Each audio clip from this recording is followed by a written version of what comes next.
예, 안녕하세요, 여러분. 형석중학교 사진영상반 수업. 오늘이 5번째 수업인가요? 아마 그럴 겁니다. 사진영상반 수업을 시작하도록 하겠습니다. 우리가 지난 시간까지, 사실 이게 계속 뭐 수업 이야기를 하기에 앞서서, 원래 사실 사진영상반에서 주로 하는 활동들은 사실은 이렇게 교실 안에 앉아있는 일은 아닙니다. 보통 맨날 나가죠. 뭐 보광천을 나가든 아니면 형석고등학교 쪽으로 한 바퀴를 돌든 아니면 옆에 있는 창조의 길에서 그냥 멍을 때리든 보통은 교실에 앉아있기보다는 밖에 나가서 이론 이런 거 말고 직접 찍어보고 하면서 우리가 실력을 늘려나가는 게 사진영상반에서 중요한 일인 것 같아요.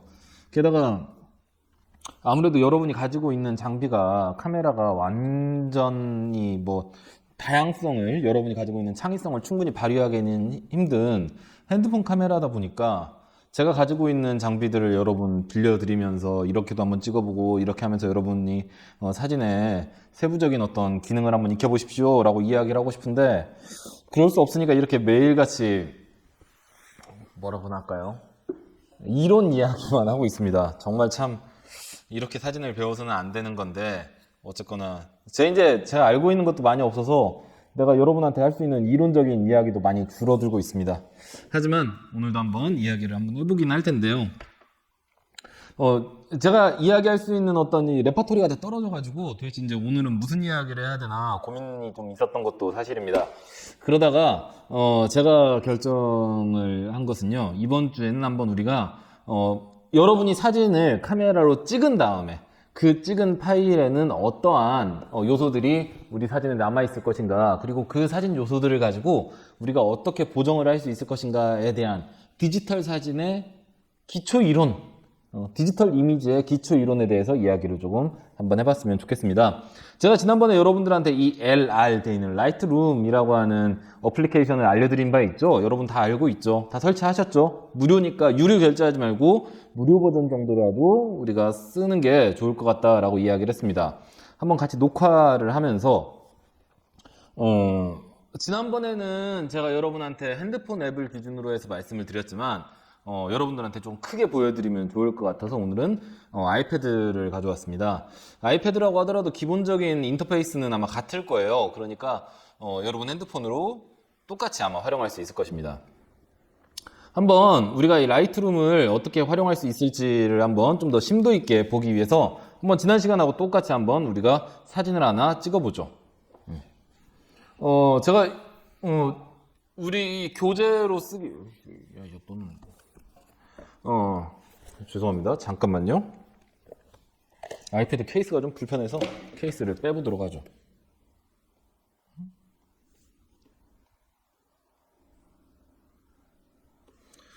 우리가 이 라이트룸을 이용해서 한번 우리가 앞에 있는 이 패널이랑 카메라랑 우리 학생이 준 저 화분이랑 이끼 화분이랑 이걸 한번 우리가 사진을 한번 찍어보도록 하겠습니다. 이 사진을 뭐 밝게 하든 어둡게 하든 그건 여러분이 선택해서 찍을 수 있다라고 말씀드렸습니다. 어쨌거나 이렇게 두고 저는 다양한 색상이 담길 수 있도록 사진을 DNG 모드로 사진을 한 장 찍었습니다.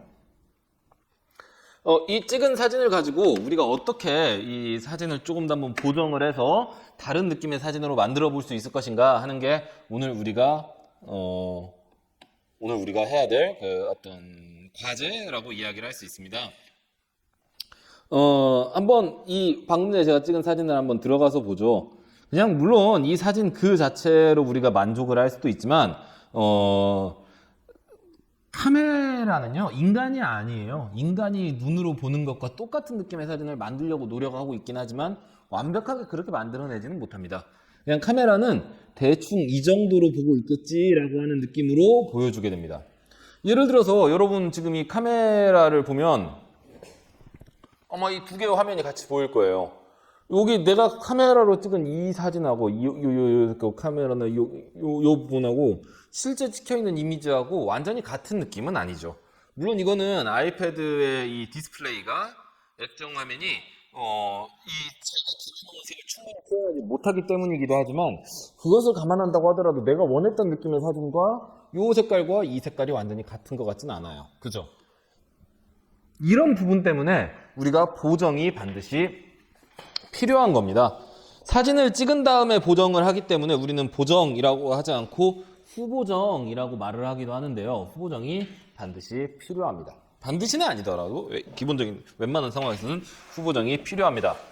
그러면 어떻게 보정을 할 것이고 우리가 보정을 하기 위해서는 어떤 요소들을 알아야 되는지 아이패드 화면을 하나씩 보면서 한번 우리가 이야기를 해보도록 하죠. 아마 여러분이 아이패드가 아니고 안드로이드 핸드폰으로 이렇게 라이트룸을 열었다고 하더라도 사진을 클릭해서 들어가 보면 거의 비슷한 정도의 메뉴가 뜨게 될 것입니다. 여기서 우선은 물론 약간 자동화해서 이 색을 보정할 수도 있는 방법도 있어요. 위에 나와 있는 뭐 이런 이 프로필이라고 하는 메뉴를 이용하면 이런 식으로 한번 보정해 보면 어떠신가요? 라고 라이트룸이 제안하는 이 자동화된 이런 메뉴도 있긴 합니다. 일종의 여러분이 그 핸드폰에서 많이 볼 수 있는 필터 같은 거죠. 필터.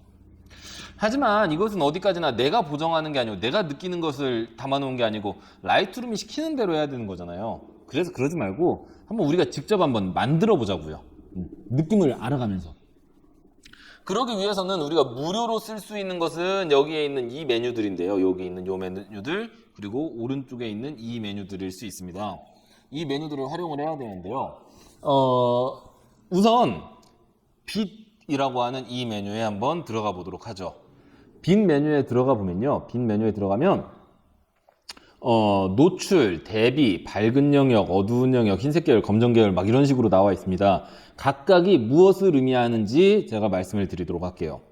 맨 위에 노출이라고 하는 거는요. 기본적으로 이 화면의 이 사진의 밝기 자체를 의미합니다. 저번에도 한번 제가 노출에 대해서 말씀드린 바 있죠. 노출을 줄인다라고 하는 거는 사진을 전체적으로 어둡게 만든다라고 하는 의미이고요. 노출을 늘린다라고 하는 건 사진을 전체적으로 밝게 만든다라고 하는 의미예요. 그래서 여러분이 사진의 밝기를 전반적으로 큰 틀에서 조절해 보고 싶다 하면 노출을 조절하셔야 됩니다. 1차적으로. 알겠죠? 노출을 조절해서 한번 이 손 부분만 확대하기 위해서 약간 카메라를 각도를 조금 바꿔보도록 하겠습니다. 그게 여러분이 좀 보기 편할 것 같아요.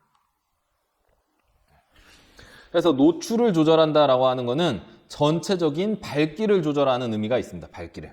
한번 어느 정도 노출이면 좋을까 한번 제가 약간 조정을 해보겠습니다. 조금 좀 밝게 찍혔다라고 생각이 들었거든요.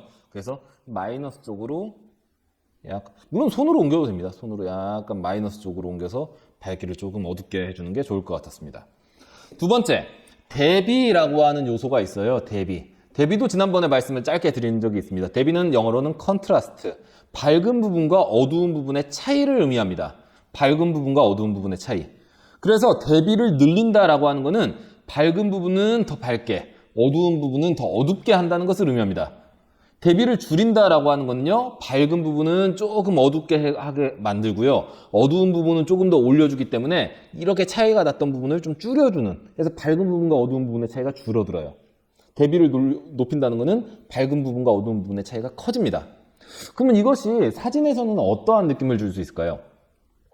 기본적으로는 그렇습니다. 대비를 올려주면 밝은 부분과 어두운 부분의 차이가 극단적으로 커지면서 뭐랄까요? 약간 강렬한, 지난번에도 말씀드렸던 것처럼 강렬한 느낌을 주는 효과를 내게 됩니다. 강렬해지죠. 한번 내가 일부러 뒤에 있는 이 팔레트를요, 일부러 찍어 놓은 거예요. 뒤에 있는 색이나 특히 이 색 말고요. 한번 여기 있는 흰색부터 검은색까지 이어지는 이 흑백 부분을 한번 보십시오. 대비를 줄여주면요, 이 회색과 이 흰색의 차이가 이 정도인데 대비를 늘려주면요, 흰색과 검은색의 차이가 갈수록 커지죠. 지금은 굉장히 극단적으로 크잖아요. 줄이면 흰색과 검은색의 차이가 줄어들죠. 대비는 이 밝은 부분과 어두운 부분의 차이를 줄여주느냐 높여주느냐 하는 문제입니다. 근데 그러다 보니까 이런 것도 좀 아시면 좋은데요. 대비를 올려줄수록, 그래서 아까 얘기했던 것처럼 강렬한 느낌을 주는 대신 강렬한 느낌을 주고 사람들이 일반적으로 봐서는 와, 사진이 엄청 잘 찍었다라고 생각할 수 있는 요소들이 있을 수 있어요. 하지만 지난번에 제가 여러분한테 말씀드렸던 것처럼 대비를 너무나 올려주면 빛이 너무나 강렬해지기 때문에 강렬한 빛 때문에 부드러운 느낌이 완전히 사라져버립니다. 그래서 상황에 따라서는 대비를 낮추어서 조금 부드러운 느낌을 주는 게 훨씬 더 좋은 사진인 경우들도 많습니다. 무조건 대비를 올리는 게 좋은 것만은 아니다. 대비는 상황에 따라서 약간 높였다가 낮추었다가 하면서 그 느낌을 적당히 가져가는 게 중요하다. 그 다음 이야기할 수 있는 거. 여러분, 내가 좀 주의해서 봐야 되냐면요. 이 흰색 부분부터 검은색 부분까지 이어지는 이 그라데이션 부분을 한번 잘 봐두십시오. 이 아래에 있는 밝은 영역이라고 하는 부분은 뭐냐면요. 이 사진 전체에서 밝은 영역에 대해서만 수정을 하는 겁니다. 어두운 부분에는요, 거의 수정이 들어가지 않아요. 이 밝은 영역을 보정했을 때, 이 어두운 이 검은색 부분 있죠. 이 검은색 부분에서 어떤 변화가 일어나는지 한번 봐봅시다. 아니, 여기도 검은색 부분 어떤 변화가 일어나는지 봐봅시다. 낮췄습니다. 올렸습니다. 변화가 일어나나요? 어두운 부분에서? 변화가 일어나지 않죠. 그러면 어디에서 변화가 일어나고 있냐? 이쪽 밝은 부분을 한번 보죠. 사진의 밝은 부분에서는 변화가 크게 일어나고 있습니다. 아이고. 그죠? 밝은 영역이라고 하는 이 메뉴는요, 사진에서 밝은 부분에 대해서만, 밝은 부분을 더 밝게 만들래, 밝은 부분을 어둡게 만들래 라고 하는 것을 밝은 영역에서 우리가 손댈 수가 있는 겁니다. 어두운 영역은 뭘까요, 그러면?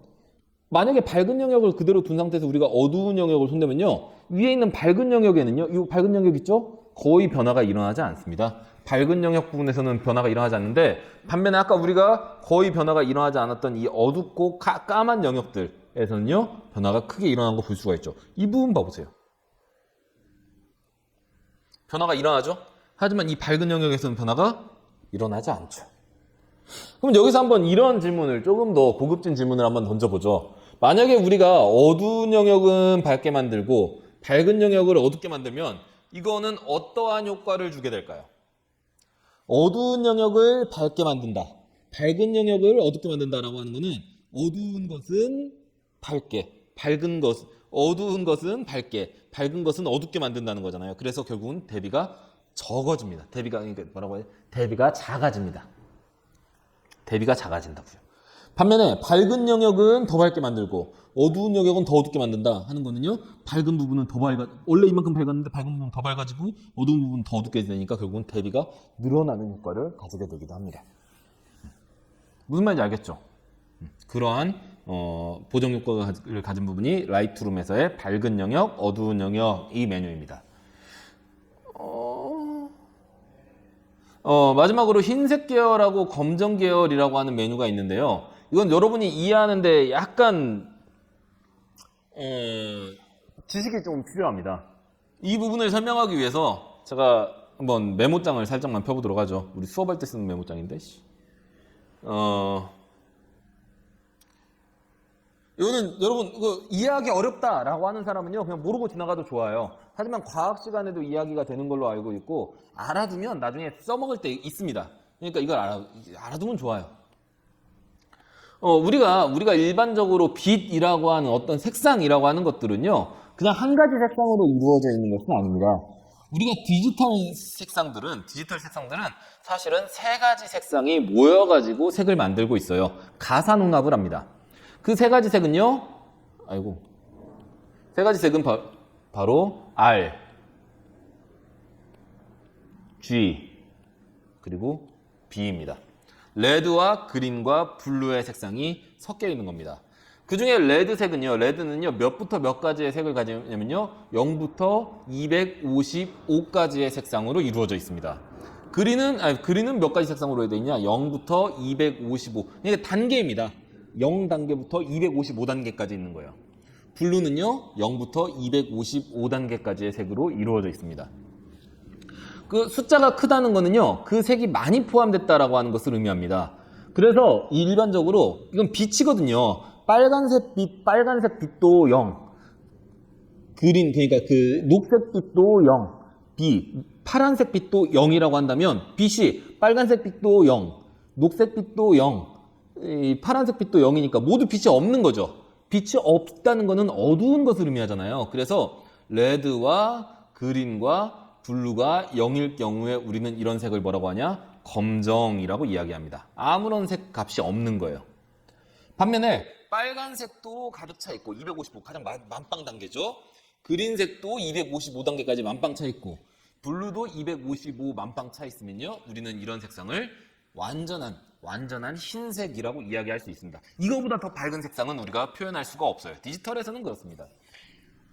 255, 255, 255 하면 모든 색상이 가득 차 있는 상태. 그래서 우리는 이런 색상을 흰색이라고 이야기를 할 수 있습니다. 선생님, 그럼 빨간색은요? 빨간색은 어떤 색일까요? 빨간색은 이런 겁니다. 빨간색은 레드는 가득 차 있는데 레드색은 굉장히 강한데 255단계인데 그린은 0이고요. 블루가 0이다 라고 하면요. 이 색깔은 자연스럽게 레드만 강하다. 그냥 빨간색, 붉은색만 강하다. 그래서 이 색깔이 우리가 이제 빨강이 되는 거고. 물론 약간 다른 점들은 있습니다. 뭐 이거 다 자세히 설명하기 좀 힘들어요. 만약에 레드도 0이고 그린도 0이고 블루만 255다. 그러면 우리는 이거는 블루만 가득 차 있으니까 우리는 이걸 파랑이라고 이야기할 수가 있죠. 아니다. 레드도 0이고 블루도 0인데 그린만 255다. 그럼 우리는 이런 색깔을 녹색이라고 이야기를 할 수가 있습니다. 뭐 이런 식으로 색들은 어느 정도 값을 가지고 이제 나뉘어져 있는 겁니다. 예를 들어서 한번 우리가 이 고급진 우리 수업을 위해서 이 패널을 한번 가져와서 이야기를 해보죠. 이런 겁니다. 이렇게 놓고 한번 보죠. 스파이더의 체커인데 한번 다 들어오나요? 이렇게 하면 다 들어오겠네요. 한번 볼까요? 한번 이 체커를 보면서 한번 우리가 이야기를 해보죠. 그러니까 이 색상 정도 되면 이건 지금 검정색이에요. 검은색. 여기를 보면서 이야기해보죠. 검은색이에요.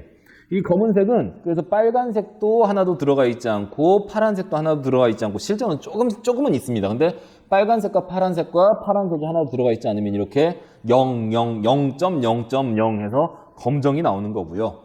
만약에 모든 색상이 충분히 들어가 있다. 255.255.255라고 하면요. 이 하얀색이 나오는 겁니다.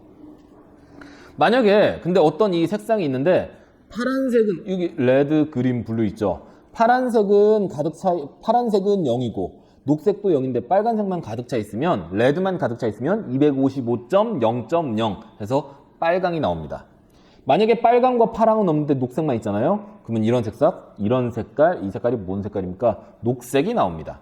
파란색도 마찬가지입니다. 0.0.255 하면 파란색이 나옵니다. 근데 여기서 약간 색깔이 다른 색깔들이 나오기도 합니다. 예를 들어서 이 파란색과 녹색을 합치면 어떻게 될까요? 파란색. 그러니까 0.0.255 0.255.0 하고 섞으면 어떻게 될까요? 그러면 가상납에서는요 0.255.255라는 색상이 있거든요. 이해되시나요 혹시? 그래서 이 파란색과 녹색을 합치면 어떤 색이 나오냐? 이 색깔이 나옵니다. 청록색이라고 해야 될까요? 이 색깔이 나옵니다. 만약에 녹색하고 빨간색을 섞으면 어떻게 될까? 우리 다시 한번 이야기해보죠. 빨간색은 255.0.0입니다. 녹색은요 0.255.0입니다. 섞으면 무슨 색깔이 나올까요? 255.255.0이 나오겠죠. 그래서 녹색하고 빨간색을 섞으면 어떤 색이 나오냐면 노란색이 나옵니다. 노란색. 이해되세요? 잘 모르시겠나요? 만약에 빨간색하고 파란색하고 섞으면요 255.0.255가 나오겠죠. 근데 그렇게 해서 빨간색하고 파란색을 섞으면 아마 이 색깔 정도가 나올 거예요. 보라색에 가까운 색깔이 나옵니다. 이 색깔을 약간 명도를 낮추면 이 색깔이 나오는데 이 핑크색에 가까운 색깔이 나오게 됩니다. 이게 그래서 그 색깔들을 이용해서 나중에 보정할 때 쓰라고 만든 이 패널인데요. 아무튼 기본적인 여러분이 그 정도의 색의 이유는 알고 계셔야 사진을 조금 더 고급지게 찍을 수가 있습니다. 이 패널을 한번 봅시다. 세상에 있는 그래서 빛들을 모두 다 섞어보면 대충 그 중간값 정도 되는 색깔이 이 색깔 정도 됩니다. 회색이에요, 회색. 세상에는 빨간색도 많고 파란색도 많고 녹색도 많기 때문에 그 색깔들을 섞었을 때 이와 같은 회색빛이 나옵니다. 하지만 세상에는 이렇게 흰색도 있고 검은색도 있는 거죠. 아까로 우리가 다시 돌아가서 이야기를 하자면요. 라이트룸으로 돌아가서 이야기하자면 여기서 흰색 계열과 검은색 계열을 검정 계열을 의미하는 바는 바로 그겁니다. 여기서 흰색이라고 하는 거는요. 흰색이라고 하는 게 제가 색상 값이 어떻게 된다고 했죠? 255.255.255입니다. 디지털 사진에서는요. 그거보다 더 많은 색상을 표현해낼 수 있는 방법이 기본적으로는 없습니다. 255, 255, 255가 됐으면 이미 다 표현한 거예요. 그 이상 표현할 수가 없어요. 그러면 지금 시간 몇 분이나 됐죠? 거의 끝났네. 그렇기 때문에 흰색 계열이라고 하면 만약에 255, 255, 255를 넘어서면요. 더 밝은 게 없이 그냥 끝. 한계 값입니다. 한계 흰색이에요. 흰색 계열을 늘려주면 그 완전히 하얀색이 되어버린 그 부분을 늘려주게 됩니다. 보면 예를 들어서 아까 그래도 우리가 밝았던 부분 중에서도요. 얘도 밝고 얘도 밝지만 우리가 보기에는 얘가 더 밝은 것 같죠. 그렇죠. 아까 이 패널에서도 그랬잖아요. 아까 우리 이 패널에서 보면 이 패널이 이 패널보다 더 밝았잖아요. 근데 흰색 계열을 늘려주면요. 얘도 한계값을 넘어서 버리고 여기 있는 얘도 한계값을 넘어서 버리기 때문에 그냥 모두 다 완전한 흰색으로 표현되어 버린다는 겁니다. 아래에 있는 검정 계열도 마찬가지입니다. 반대겠죠. 검정 계열은 어두운 부분을 늘려줘가지고요. 아주 깜장색으로 만들어버리는 겁니다. 그냥 조금 어두운 정도가 아니고 아예 검은색으로 만들어버리는. 그래서 0.0.0이니까 색상값이 아예 없어지게 되죠. 그런 부분을 늘려주는 기능이 이 검정 계열 정도입니다. 알았죠? 위에 있는 밝은 영역, 어두운 영역은 적당히 밝게, 적당히 어둡게 우리가 보정한다면 밝은 영역, 어두운 영역을 가지고 놀겠지만 흰색 계열과 검은색 계열을 손대는 거는 이 이미지 자체를 완전하게 더 흰색으로, 완전하게 더 어두운 색으로 바꾼다는 점에서 약간 다른 의미가 있기도 합니다. 여기까지 이야기하고 잠깐 쉬었다가 가야 맞을 것 같습니다. 이어서 이야기를 조금 해보도록 하죠. 그래서 우리가 여기서 이 위에서 봤던 요소들을 이용해서 기본적으로 1차적으로 색을 한번 손대줘야 돼요. 빛을 어둡게 만들 것, 빛이라고 하는 메뉴에서는 결국은 어둡게와 밝게를 결정해 주는 겁니다. 한번 원래 원본으로 한번 돌아가 볼까요? 이 원본으로 돌아가는 메뉴는 어딨냐? 요거 누르면 되겠네요. 우리가 처음 찍은 사진으로 한번 돌아가 봅시다. 그리고 거기서부터 제가 그럼 한번 보정을 해보도록 하죠. 제가 보정을 한다면 우선 지금은 이 사진은요 밝기가 좀 밝아요. 좀 약간 어둡게 하려고 노력할 겁니다. 너무 어둡네요. 조금만 어둡게 하고요. 대비는 조금 높여주는 게 좀 좋을 것 같아요. 조금 높여주면 사실 4도 필요 없고 한 3 정도. 조금만 높여줬습니다. 밝은 영역이 지금 이쪽에 빛을 너무나 많이 받은 것 같아요. 제가 보기에는. 그래서 밝은 영역을 조금 오히려 어둡게 해주는 게 좋을 것 같고요. 어두운 영역도 어둡게 해주는 게 좋을 것 같습니다. 조금 빛을 많이 받았다라고 하는 느낌이 좀 아니야. 어두운 영역을 조금 살려주는 게 오히려 계속 살아날까요? 그럴 것 같아요. 흰색 계열과 검정색 계열은 우선 저는 그냥 그대로 두겠습니다. 이렇게 해서 1차적으로 보정을 할 수가 있는 거예요. 두 번째, 그 다음으로 볼 거는 색상 메뉴입니다. 색상. 많이 남지 않았어요. 좀만 참아주세요. 색상 메뉴를 보면 우리가 첫 번째로 손댈 수 있는 메뉴는요. 색 온도라고 하는 개념이에요. 색 온도. 이게 여러분들한테는 조금 어려운 개념일 수 있는데 그냥 예를 들어서요. 색 온도라고 하는 거는 색상을요. 누렇게 그러니까 따뜻한 느낌으로 만들 것인지 차가운 느낌으로 만들어 줄 것인지를 결정합니다. 그래서 우리가 색 온도를 위로 올리잖아요. 그럼 여러분 지금 색상 변화가 보이세요? 누렇게 변하고 있죠. 누런색으로 변하고 있죠. 이거는 우리가 따뜻한 색 온도를 올려주는 겁니다. 지금 이건 5천이 아니고 5만 켈빈까지 올려주는 상태입니다. 색 온도를 낮추면요. 차가운 느낌이 듭니다. 이건 아주 차갑죠, 지금. 근데 이 색 온도를 올려주고 낮춰줌으로 인해서 우리가 이 사진이 가지고 있는 느낌이 어느 정도 느낌일지를 결정할 수가 있습니다. 저는 원래 기본 원본 값을 기준으로 해서 원본 값보다 조금 더 따뜻했으면 좋을 것 같아요. 요즘 저는 따뜻한 색이 좋더라고요. 색을 조금 따뜻하게 해줬습니다. 색조라고 하는 거, 저는 이건 잘 몰라요. 색조라고 하는 거는 이 전체적인 느낌이 색 온도는 파란색이냐 빨간색이냐를 결정하는 거예요. 그러니까 누런 느낌을 줄 것이 따뜻한 느낌을 줄 것이냐 차가운 느낌을 줄 것이냐라고 한다면요. 색조에서는 이 약간 보라색 계열에 가까운 우린 이 색깔을 마젠타라고 부릅니다. 마젠타로 갈 것인지 그린으로 갈 것인지를 결정을 해야 되는데 보면 느낌이 약간 또 다릅니다. 이거는 앞에서 봤던 느낌, 색 온도 조정하고는 약간 느낌이 다르죠. 녹색 계열의 색을 띨래 아니면 마젠타 계열의 색을 띨래 이거를 약간 색의 경향성을 약간 조절해 준다고 해야 될까요?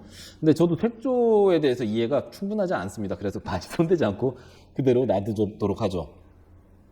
생동감이라고 하는 메뉴는요, 이 각각의 색 요소들이 좀 더 또렷하게 보이게 될지 아니면 이거 저도 생동감도 도대체 어떠한 형식으로 이게 보정이 이루어지는지는 저도 생동감, 이거를 영어로는 바이브런시라고 하거든요. 바이브런시는 어떠한 요소로 이렇게 색이 변화되는지는 모르겠어요. 근데 그래서 약간 느낌을 주고 싶을 때만 조금 더 주거나 아니면 약간 아주 얕은 흑백 필름 같은 느낌을 주려고 할 때, 흑백 사진 같은 느낌을 주려고 할 때는 조금 낮추는 경우도 있습니다. 누아르풍의 느낌을 줄 때요. 이거는 제가 어떻게 여러분들한테 설명을 하기는 사실 상당히 힘들고 그냥 보면 알 거예요. 어떤 느낌의 변화가 일어나는지. 저도 어떤 원리로 이런 변화가 일어나는지는 잘 모릅니다. 사실 가장 우리가 이제 또 이 색 온도나 색조와 함께 우리가 가장 자주 사용하게 되는 메뉴 중에 하나가 이 채도라고 하는 메뉴입니다. 제가 보기에는 대부분의 사진은요, 앞에서 우리가 봤었던 대비와 뒤에 지금 우리가 보게 될 채도만 적당히 손봐줘도 완전히 다른 느낌의 사진으로 만들 수가 있습니다. 채도는요, 색이 선명한 정도를 의미합니다. 그리고 이게 그러니까 영어로는 비비드예요, 비비드. 막 화사함 정도. 그래, 채도. 화사함 정도를 우리가 손 볼 때 채도를 가지고 손을 봅니다. 그래서 예를 들어서 이 사진에서 우리가 뒤에 있는 요 모습을 봐보세요. 이 색상들이 있는 패널 모습을 보면요, 채도를 올려주잖아요. 채도가 올라가면 색상 각각이 굉장히 화사해집니다. 이 빨간색은 더 빨간색으로 보이게 되고요. 파란색은 더 파란색으로 보이게 되고, 녹색은 더 녹색으로 보이게 됩니다. 그래서 이 채도라고 하는 거는 색상의 화사함 정도를 의미합니다. 근데 이 채도를 우리가 잘못 손대게 되면 이 사실 굉장히 조심해서 손대야 돼요. 채도를 잘못 손대게 되면 어떤 문제가 발생하냐? 사실 앞에서 우리가 이야기했던 대비는 좀 많이 높여준다고 해가지고 막 심각하게 이상해지지는 않거든요. 근데 아래에서 지금 우리가 보게 될 채도는요, 높여주면요, 촌스러워집니다, 사진이.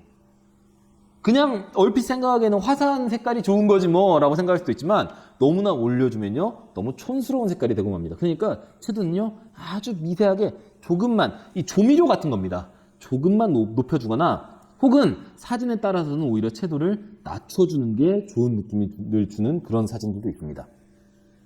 화사, 약간 물 빠진 듯한, 옛날 전쟁 영화 같은 거 보면 물 빠진 듯한 색감을 가지고 있으면서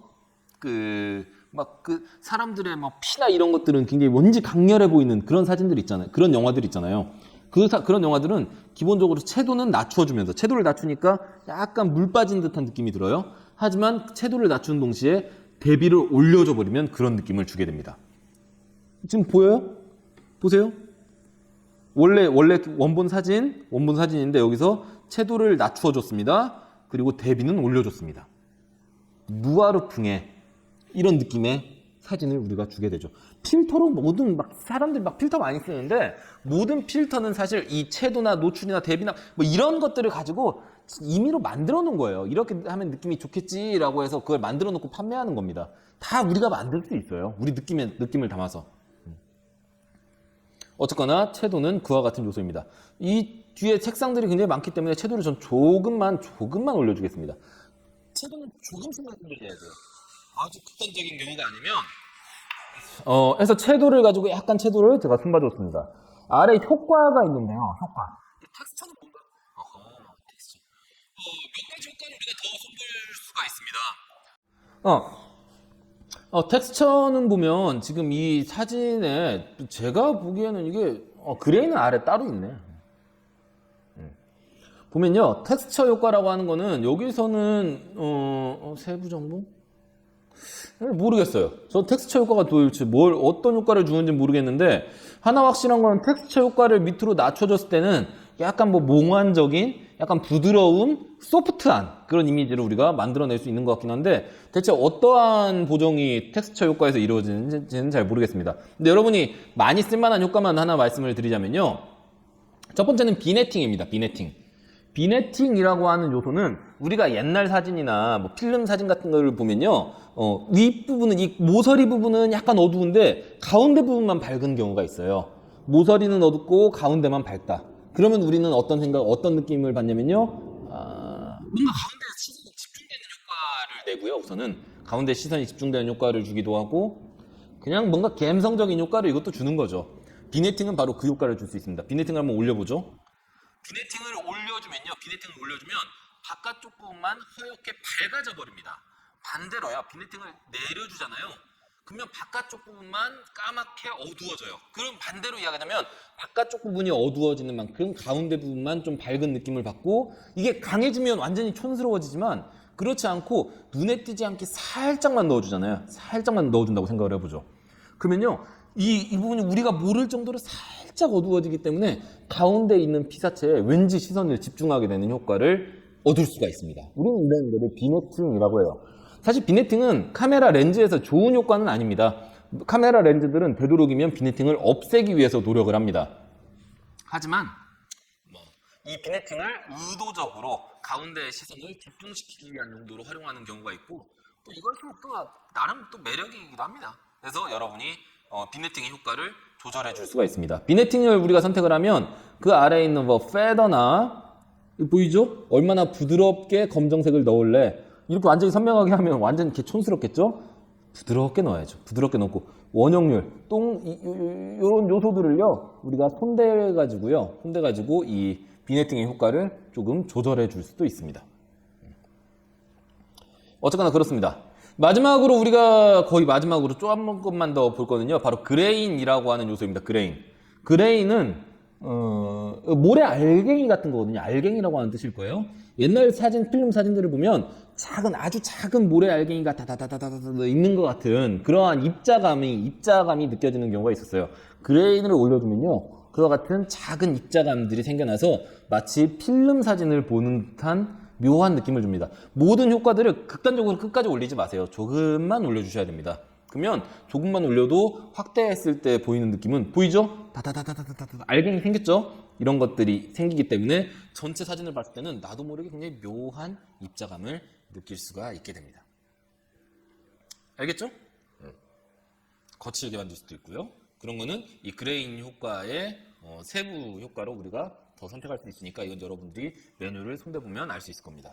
마지막으로 우리가 이 사진을 조금 더 선명한 느낌을 주고 싶다. 그러면 이거는 어디까지나 소프트웨어적인 선명함입니다. 선명도를 조금 올려줄 수 있겠죠. 확대해서 본다면요, 우리가 이걸 확대해서 본다고 한다면 선명도가 올라가는 게 보일 거예요. 선명도를 최대한 낮췄는데 선명도를 최대한 올리면요, 오씨, 막 선명해 보이죠? 여기 있는 거 보세요. 다시 한번 보세요. 원본입니다. 선명 효과를 잔뜩 줬습니다. 뿅, 선명해지죠. 하지만 이 소프트웨어적인 선명 효과는 어디까지나 소프트웨어적인 거기 때문에 사실 원래 사진을 약간 훼손하는 거예요. 이미지가 가지고 있는 데이터를요 약간 훼손한다라고 하는 느낌도 있습니다. 그래서 저는 실제로 선명 효과를 많이 주지 않고 살짝만, 역시 조금씩만 줘야 돼요. 과하게 주면요, 여러분도 라면 한 봉지 끓이면서 라면 스프 2개 넣으면요 강렬한 맛이 나긴 하지만 건강에 안 좋잖아요. 원래 이런 효과는 조미료 같은 겁니다. 조금씩만 넣어줘야 돼요. 그래서 우리가 이런 것들을 노이즈를 줄일 수도 있고요. 사진에 노이즈가 탔다면 노이즈를 줄이거나 높일 수도 있는데, 역시나 이것도 원본이 가야 됩니다. 그래서 여러분 이런 것들을 손볼 수가 있습니다. 렌즈 교정사 응용은 여러분이, 광학은 여러분이. 어차피 핸드폰 카메라니까 잘 모르셔도 될 것 같습니다. 이렇게까지 저희가 여러분하고 같이 사진 한 장을 가지고 한번 보정을 해봤습니다. 똑같은 사진이 완전히 다른 느낌의 사진으로 우리가 보일 수가 있습니다. 이렇게 보정을 여러분이 마음에 드는 보정을 다 하셨으면요, 나중에 또 계속 보정할 수 있습니다만, 보정을 하셨으면 이거를 친구들한테 보내거나 저한테 보내고 싶죠. 그러면 위에 있는 요 버튼 있죠? 공유 버튼 있죠? 공유 버튼을 눌러요. 그래서 공유를 누르거나 아니면 카메라 롤에 내보내기. 여러분은 안드로이드는 카메라 롤이 아닐 텐데 이름이 뭔지 모르겠어요. 뭐 이미지에 저장하기 막 이런 메뉴가 있을 거예요.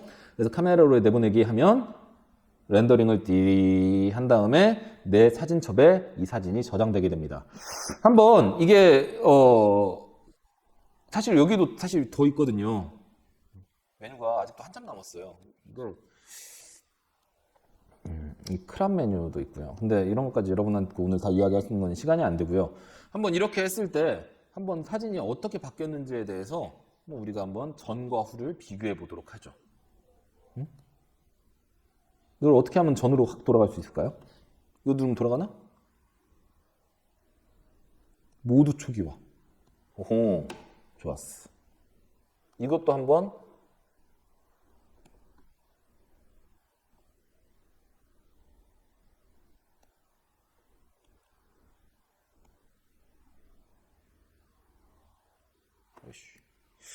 이것도 한번 이렇게 카메라로 보내기 위해서 두 개의 사진이 어떻게 제가 보정이 됐는지를 한번 보도록 합시다. 제 사진첩입니다. 이상한 사진들이 굉장히 많이 있죠. 저 여자 내 여자친구 아니에요? 저 여자 아니고 남자입니다 원래. 두 개의 사진을 한번 봐봅시다. 원본 제가 처음에 아까 아이패드로 여러분이랑 같이 찍었던 그 사진입니다. 두 번째는요, 이 사진을 제가 라이트룸을 이용해서 조금 더 보정해 본 사진이에요. 어떤 게 지금 우리 눈앞에 있는 여러분이 지금 보고 있는 이 그림하고 어떤 게 조금 더 가까워 보이나요? 1번과 2번. 혹은 어떤 게 더 느낌이 좋아 보이나요? 1번 사진은 너무나 밝게 찍힌 것처럼 보이기 때문에 이 부분이 색깔이 지금 구분되지가 않을 정도고 느낌도 조금 덜 좋아요. 하지만 두 번째 사진은요, 색감도 조금 조정해줬고요, 선명도도 조정해줬고요, 선명도도 조정했으며 그 외에도 다양한 요소들에 대해서 여기 있는 이 색깔들에 대해서 적당한 보정을 가해줬습니다. 그러다 보니까 느낌이 1번과 2번 사진이 느낌이 완전히 다른 사진이 되었죠. 뭐가 여러분의 마음에 들지는 모르겠습니다. 하지만 이렇게 보정을 했을 때 여러분이 최소한 내 마음에는 맞는 사진으로 만들어낼 수가 있다는 거예요. 다시 한번 이야기하자면 라이트룸에 들어가서 그래서 보정을 하실 때는 맨 위에 메뉴부터 필터 같은 거 쓰지 마세요. 여러분 직접 해보는 게 중요합니다. 빛부터 밝기를 높이는 기준으로 인쇄를 보셔서 해본다. 그리고 이 밝기를 강렬하게 만들지 이게 막 밝은 부분은 밝게 어두운 부분은 어둡게 하는 이 대비가 크게 만들지 아니면 약간 부드럽게 만들지를 대비를 슬라이더를 이용해서 다시 한번 조절을 해준다. 완전히 다른 사진으로 만들 수가 있거든요, 여러분이. 예를 들어서 아까 우리가 그렇게 보정할 수도 있지만 대비를 약간 줄여주고 약간 대비를 살짝 늘려줬습니다.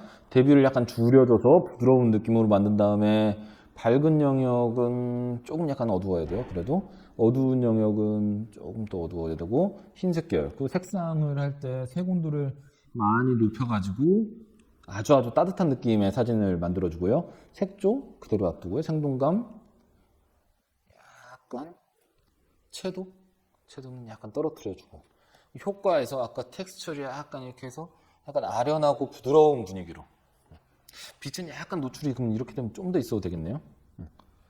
아련하고 효과 아련하고 약간 부드러운 분위기로 부분 대비 DH 비네팅도 살짝 한번 줘볼까요?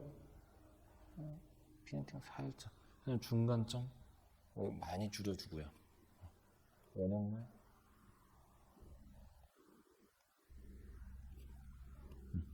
밝은 영역 그레인 효과는 완전 없어요. 선명 효과 전혀 선명하지 않게 이렇게 해서 정말 한 1분 했죠. 1분 만에 우리가 손을 봤는데 전혀 다른 느낌의 사진으로 만들 수가 있거든요. 한번 봅시다. 또 어디가 쓰는 거예요?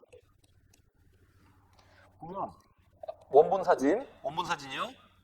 아까 보정했던 사진 두 번째로 보정한 사진 느낌이 굉장히 다르죠. 위에 있는 색깔들 이 색 패널에서 주는 느낌도 다르고 이렇게 우리가 어떻게 보정을 하느냐에 따라서 많은 능력을 필요로 하는 거 아닌가.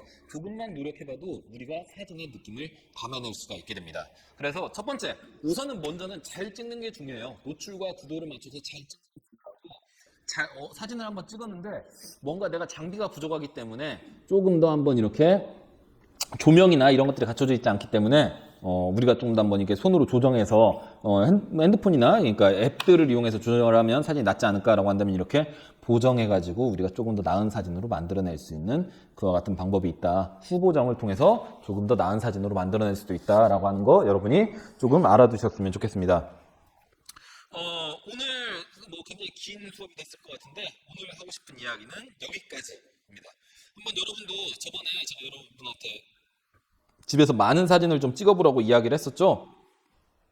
많은 사진을 찍어본 다음에 그냥 그대로 두지 말고 공부하다가 심심할 때, 피곤하고 집에서 온라인 수업 듣기 귀찮다 할 때 그럴 때 한번 이렇게 다양하게 보정을 해보면서 사진에 한번 느낌을 만들어 가보시는 것도 좋을 것 같아요. 알겠죠? 그리고 끝나기 전에 한 가지만 말씀드릴게요.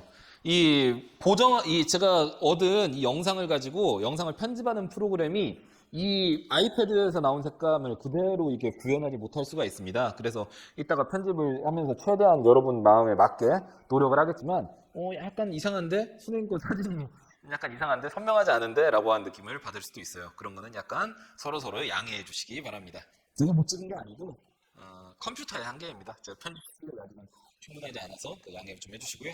다음 시간에는 3학년들은 출석을 하지만 2학년들은 출석을 하지 않기 때문에 역시나 온라인으로 아마 동아리는 수업이 진행될 것으로 보입니다. 다음 시간에 뭐를 할지는 다음 주 목요일에 기분 내키는 걸로 한번 만들어 보도록 하겠습니다. 오늘도 수업 들어주셔서 감사하고요. 날씨 좋을 때 집에만 있지 말고 사람들 모이지 않는 곳이라면 나가서 사진도 좀 찍고요.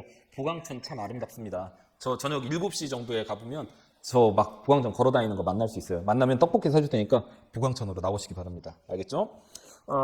그러면 다음 시간에 다시 만나도록 하죠. 오늘도 수고 많으셨습니다. 주말 잘 보내십시오.